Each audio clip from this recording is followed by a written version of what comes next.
Bring to you the executive director of the March on Washington, the man who organized this whole thing, Mr. Bayard Rustin.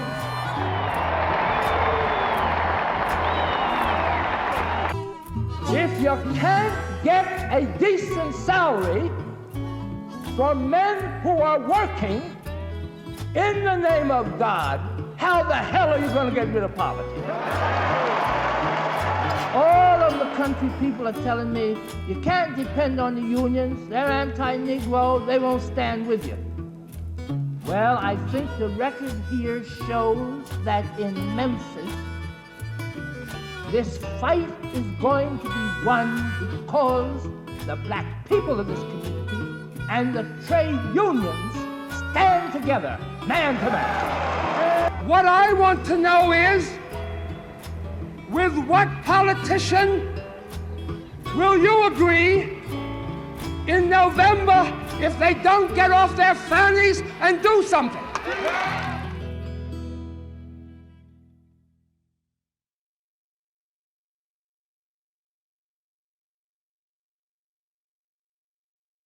I'm here in service of the ancestors. So first, I acknowledge them, and second, but not least, I appreciate that they were so that I may be.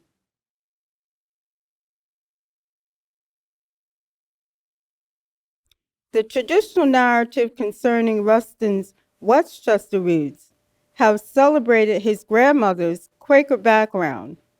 This emphasis on this fact disregards the equally important African American influences which shaped Rustin and sustained him throughout the many challenges his Ashland experience but one. The traditional gatekeepers of Westchester's history have, by excluding the African American influences which shaped Rustin, reinforced a racist trope that values is assigned to any and all circumstances regarding history in its proximity to whiteness. This tour seeks to expand the narrative and to examine all the factors that develop Rustin's work. I hope that by learning about Rustin's Westchester roots, that this tour gives you a sense of gravitas to be a foundation for your portrayal of Rustin and his experiences. So we are actually at the Westchester Community Center. This is the Charles A. Melton Center for Arts and Education. The address is 501 East Minor Street. This institution has provided Westchester's African American community with educational, social, and recreational services for over 100 years. Dr. Leslie Pinckney Hill canvassed the Black community for support and creation of this institution. And one of the people that he turned to in that endeavor was Bayard Rustin's grandmother, Julia Davis Rustin. She was instrumental in helping to secure funds to build this institution. Well, I was doing some research, and I came across a list of people where I had found the documentation that Julia Davis Rustin had engaged in that activity of fundraising. I'm going down the list, and I'm seeing distant family members who also engaged in that activity. So I feel that this truly is my place. But guess what? It's your place too.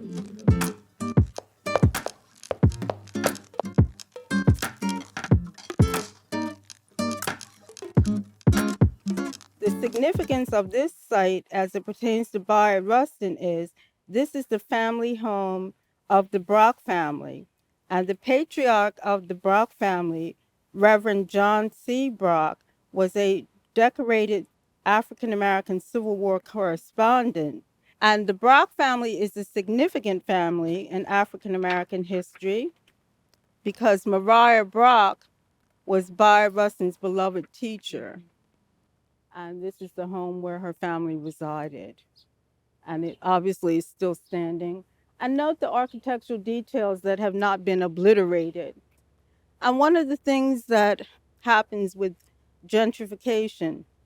If you have the money to purchase it, and if you have the access to the money to restore these type of details, you can do so. But if you don't, and you own an older home like this, sometimes these features will be missing because you don't have the money to restore it. But fortunately, that you can see that here in this home. So Mariah Brock was important to Bayard Rustin's story because she was an elementary school teacher who taught him at the segregated Gay Street School. And many people over the years have commented on his distinct, unique way of speaking. Some people posit that he got that way of speaking with such eloquence and diction and elucidation, elocution from Mariah Brock. She was known to be a stickler for that. My mother was also taught by Mariah Brock, and my mother confirmed it to be so, that she was very particular about the way that her students would speak. So Mariah Brock was very important to Bayard Rustin, and he honored the seeds that she planted. As a young boy, encased, enveloped, enraptured by the loving arms of the Black women, and Mariah Brock was one of those sheltering people for him.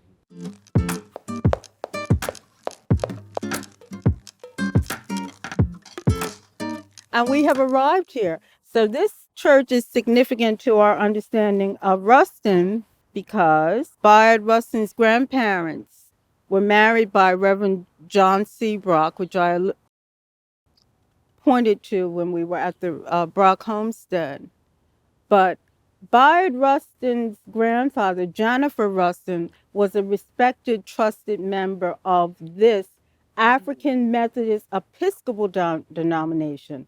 The African Methodist Episcopal denomination is the first autonomous body that African descended people had the wherewithal to create during the colonial era of this country's development. And what I like to point out, we talk about the grandmother's faith tradition, Quakerism. She was an anomaly in that regard. She was a Quaker because that was the religious denomination of her parents. But there was a reason why her parents were African American Quakers, because they worked for very prominent white Quakers. So just because the Davis family had surface inclusion in that religion, that did not spare Julia Davis Rustin from the indignities of living in a Jim Crow town of Westchester.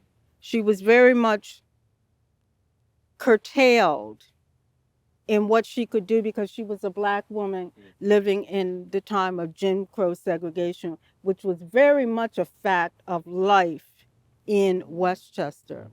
So when we think of the African Methodist Episcopal denomination, its very founding is an expression of Black self-autonomy.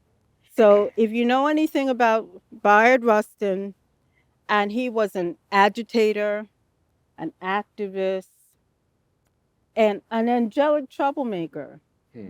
And Bayard Rustin's first arrest happened in Westchester because Bayard Rustin protested the segregated seating at the Warner Theater. But before Bayard Rustin did that as a young man, Mr. Warren Burton protested the segregated eating establishments in Westchester. So you look to the present, but if you're wise, you look to the past. And Mr. Warren Burton was a member of this congregation, and he was also a teacher at the segregated Gay Street School. And also, where are my sisters at? Oh, I need all my sisters. Raise your hand in the air. And I don't want you to act like you just don't care, because you do care. But I want all my sisters of all melanin persuasion, all my sisters, raise your hand. Raise your hand. All right. All right, sisters. Julia Davis Rustin was a force in her own right, and Bayard Rustin would have seen her being a force here in this church and later being a force in the wider community. So, all my sisters, this is a spot for you because Julia Davis Rustin, she was not only a wife, a mother, and a grandmother, but she was an activist in her own right.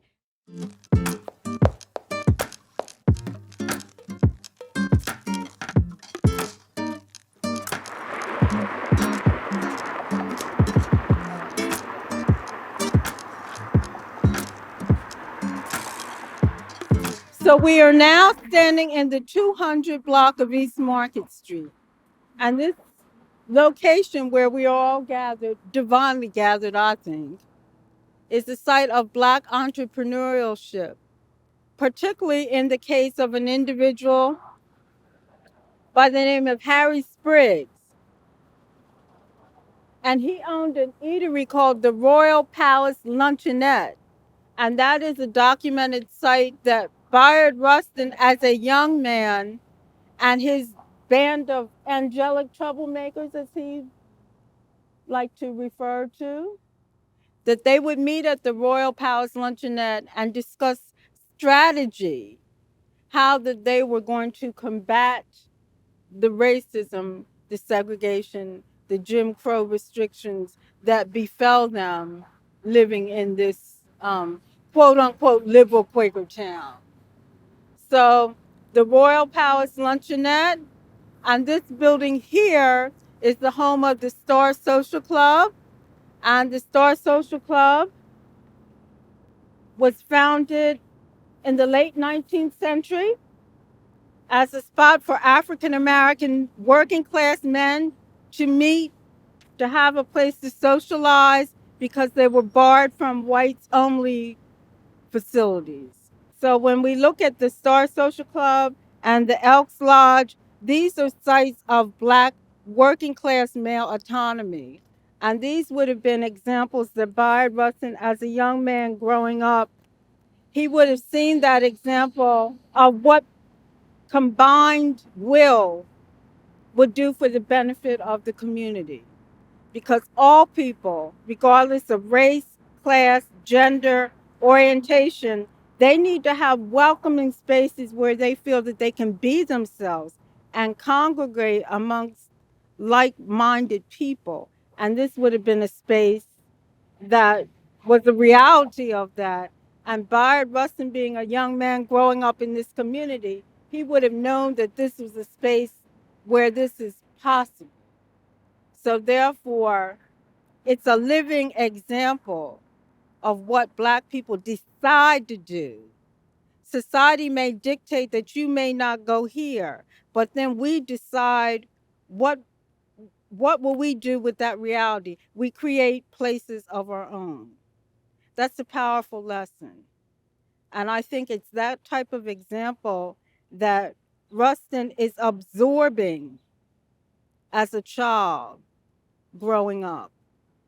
Star Social Club here, the Elks Lodge here, the Royal Palace Luncheonette here. These are all sites that Black men and women control, and that's important. So now we're going to go up to the 100 block East Minor Street.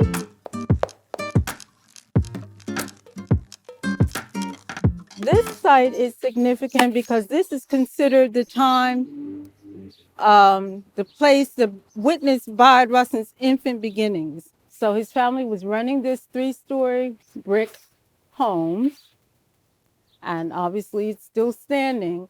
And I mention that point because other places where the Rustin family lived throughout the borough, they did not own it, and those homes have been torn down. There was no effort to preserve them as significant historical sites with a marker that would save them from being demolished. We are fortunate that this is still standing. We have documentation that the family did rent here. So I consider this the home that witnessed his infant beginnings, because this is the home that his family were renting at the time that his teenage mother gave birth to him. So this is, to me, very holy and very sacred because it witnessed his very beginnings.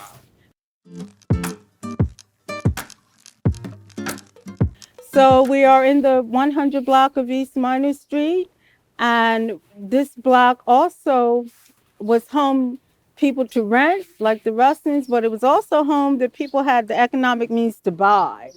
And Joseph R. Fugate, who was the principal of the Gay Street School, his home was located in this block, and Sarah Maxfield, that was a teacher at the Gay Street School when Bayard Rustin was a little boy, her home was also in this block. So this block is a combination of Black working class and Black middle class. And that is so because a type of redlining. This is where African Americans could live renting, and they could live here if they had the means to purchase. So you have not so much a class distinction, but a racial distinction, with the working class and the middle class living side by side and coexisting in mutual respect. Because if you were able to even afford the money to rent here, it was a distinction, but it was more of a distinction if you were able to purchase here. And this is the block that my family owned property. So I know this block very well.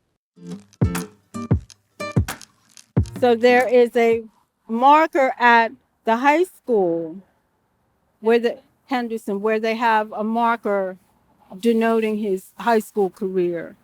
And they have a brand new constructed school that is named for Rustin. But the significant thing that we have to understand, expand the narrative, there was great controversy within this community in naming that high school after Rustin. And the controversy arose because of his homosexuality, and it arose because of his pacifism. But the community prevailed, and the school was named for Rustin.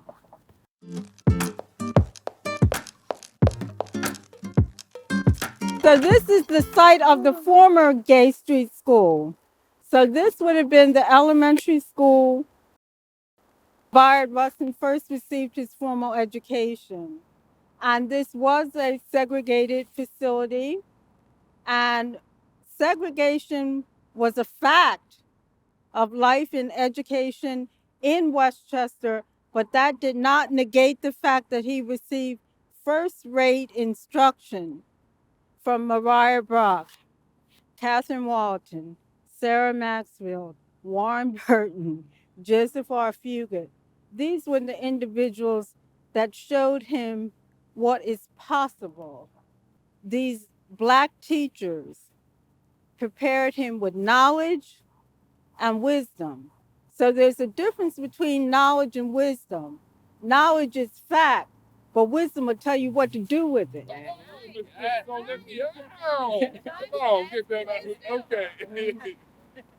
And it was the Black teachers gave him that understanding. He not only had to have the knowledge of how to conduct himself in the world, but they gave him the next level. A lot of these young people talk about leveling up. Well, this is a site where you're leveling up. Yeah, come on now. Come on now.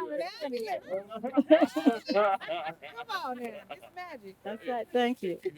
So they gave him the knowledge. That was their job.